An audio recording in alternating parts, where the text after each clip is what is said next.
final do arco-íris dizem que tem um tesouro. Não sei se são diamantes ou potes de ouro. Quem encontrar pode ficar ou fazer um pedido. Diz a lenda que eu li no livro. Mas só acontece quando tem sol e chuva.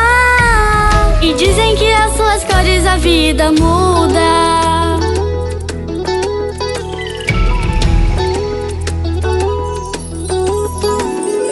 O vermelho, cor do amor, te dá coragem. O laranja dá confiança e prosperidade.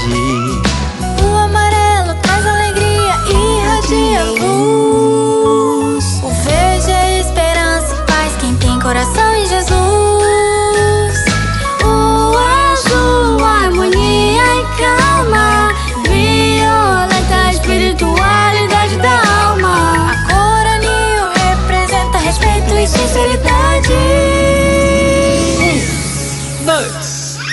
2, 3, vai! Dos amigos de verdade. La la la, la la la la la. Arco-íris, La la la, la la la la la. arco-íris. La la la, la la la la la. Dos amigos de verdade.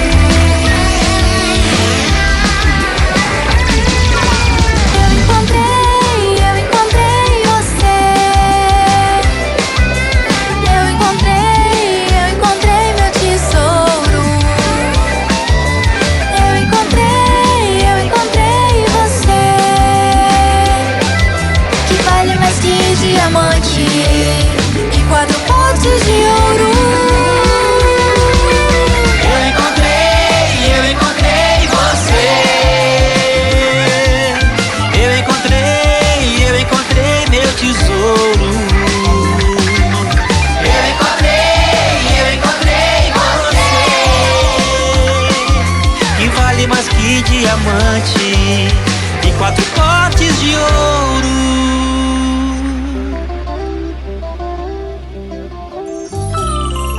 No final do arco-íris dizem que tem um tesouro.